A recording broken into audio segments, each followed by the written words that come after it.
ರಾಜನು ಆಶ್ರಮವನ್ನು ಪ್ರವೇಶಿಸಿದಾಗ ತೆರೆಯ ಹಿಂದಿನಿಂದ ಗೆಳತಿಯರೇ ಹೀಗೆ ಬನ್ನಿ ಎಂಬ ಮಾತು ಕೇಳಿಸುತ್ತದೆ.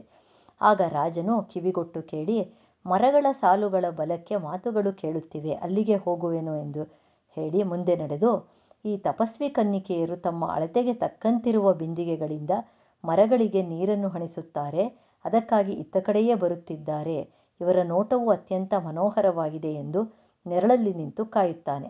ನಂತರ ಗಿಡಗಳಿಗೆ ನೀರು ಹಾಕುವ ಕಾರ್ಯದಲ್ಲಿ ತೊಡಗಿದ ಶಕುಂತಲೆಯು ಇಬ್ಬರು ಸಖಿಯರೊಡನೆ ಕಾಣಿಸಿಕೊಳ್ಳುತ್ತಾಳೆ.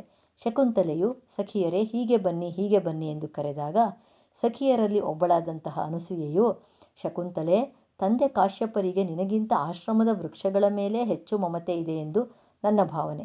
ಏಕೆಂದರೆ ನವಮಾಲಿಕಾ ಹೂವುಗಳಿಗಿಂತಲೂ ಹೆಚ್ಚು ಕೋಮಲೆಯಾದ ನಿನ್ನನ್ನು ಈ ಆಶ್ರಮ ವೃಕ್ಷಗಳ ಪಾತಿಯನ್ನು ನೀರಿನಿಂದ ತುಂಬುವ ಕೆಲಸದಲ್ಲಿ ನೇಮಿಸಿದ್ದಾರೆ ಎಂದು ಹೇಳುತ್ತಾಳೆ. ಆಗ ಶಕುಂತಲೆಯು, ಕೇವಲ ತಂದೆಯ ಆಜ್ಞೆಯಿಂದಷ್ಟೇ ಅಲ್ಲದೆ ನನಗೂ ಕೂಡ ಇವುಗಳಲ್ಲಿ ಸೋದರ ಪ್ರೇಮವಿರುವುದರಿಂದ ಈ ಕಾರ್ಯವನ್ನು ಮಾಡುತ್ತಿದ್ದೇನೆ ಎಂದು ವೃಕ್ಷಗಳಿಗೆ ನೀರೆರೆಯುತ್ತಾಳೆ. ಆಗ ರಾಜನು, ಇವಳೇ ಕಣ್ವರ ಮಗಳೇ, ಇವಳು ಈ ಆಶ್ರಮದಲ್ಲಿ ಮಾಡಬೇಕಾದ ಕೆಲಸಗಳನ್ನು ಮಾಡುತ್ತಿರುವಳೆ ಎಂದು ಹೇಳಿ ಮರದ ಮರೆಯಲ್ಲಿ ನಿಂತು ಅವಳನ್ನು ನೋಡುತ್ತಿರುತ್ತಾನೆ.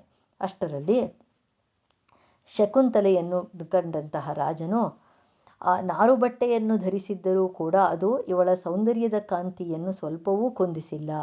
ಕಮಲ ಪುಷ್ಪವು ಪಾಚಿಯಿಂದ ಸುತ್ತುವರಿಯಲ್ಪಟ್ಟಿದ್ದರೂ ಕೂಡ ರಮಣೀಯವಾಗಿಯೇ ಕಾಣುತ್ತಿದೆ.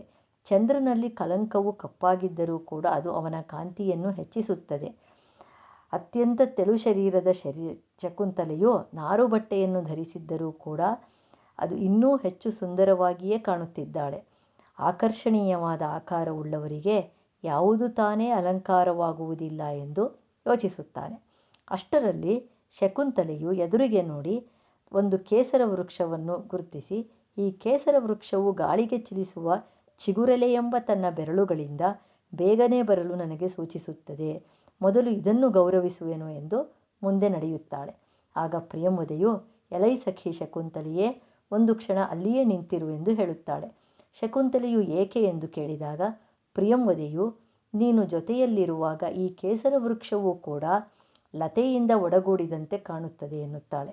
ಆಗ ಶಕುಂತಲೆಯು, ಈ ಕಾರಣದಿಂದಲೇ ನಿನಗೆ ಪ್ರಿಯಂವದ ಎಂಬ ಹೆಸರು ಉಂಟಾಗಿದೆ ಎಂದು ಹೇಳುತ್ತಾಳೆ.